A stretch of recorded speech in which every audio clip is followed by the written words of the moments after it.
السلام علیکم قدرمنو ملګرو. د اویس قتل کیس کې د ملزمانو د دویم فریق بیان مخې ته راغی چې هغوی پکې د خپلو بچو دفاع کړې ده. ویلي دي چې زموږ بچي یعنی الیاس، اسد او عابدین بې ګناه دي او دا هر څه پولیسو په زور زبردستۍ په دوی باندې منلي دي. د مکمل تفصیل لپاره دا ویډیو تر اخره وګورئ او زموږ چینل خان کلیک هم سبسکرایب کړئ چې زموږ راتلونکي ویډیوګانې تاسو ته په وخت در ورسي.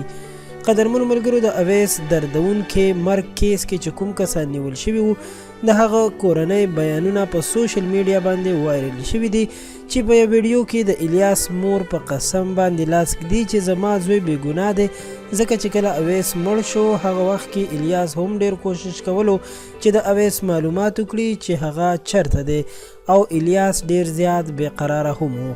د یادولو وړ ده چې الیاس د اویس اوښی دی او د بختور شاه زوم هم دی، یعنی د اویس خورکۍ پرې واده ده.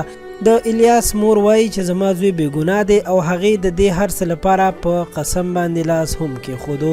ورسره د زین العابدین مور وایي چې زما په زوی باندې ډېر ظلم شوی دی او دا هر څه پرې په زبردستۍ منل شوي دي، ځکه چې هغوی ته یې ډېره سخته سزا ورکړې ده او ډېر زیات وهل ټکول یې ورکړي دي.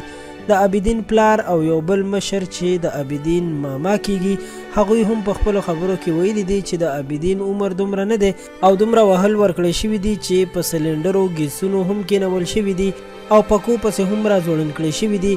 پولیس ورته په سر باندې تمانچه هم ایښې ده چې دا خبره ومني، ګینې ستاسو مازغه به هغلته په ځمکه پراته وي. دوی وایي چې موږ د دې خبرې ګیلې دپاره څو ځل بختور شاه له هم ورغلي وو چې دوی بیا زین العابدین بوزي او وهل ټکول هم ورکوي، هسې نه چې دا هلک د خولې نه داسې څه خبره وباسي چې هغه رښتیا نه وي نو څه مسله جوړه نه کړي او هغسې وشول. دوه کورنۍ په خپل منځ کې ورانې شوې، خو دوی وایي چې بختور شاه به موږ ته په جواب کې ویل چې پولیس د هر چا نه معلومات او تفتیش یا پلټنې کوي، پرېږده چې د دوی نه هم وکړي او دا د پولیسو کار دی. دوی وایي چې بختور شاه سره ډیر بد شوي، موږ ټول دا خبره منو، خو بل بد به دا هم وي چې اصلي قاتل ونه نیول شي او اصلي قاتلان خلاص ګرځي او بې ګناه انسانان په دغه کیس کې ونیول شي او هغوی ته سزا ورکړل شي.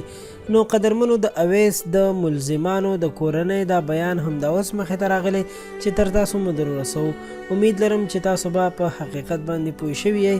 موږ کوشش کوو چې وخت په وخت تاسو سره د نړۍ او د سیمې له حالاتو او د معلوماتو نه ډکې ویډیوګانې تاسو سره شریکې کړو.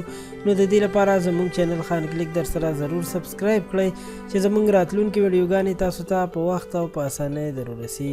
تر بیا مو په لوی الله سپارم.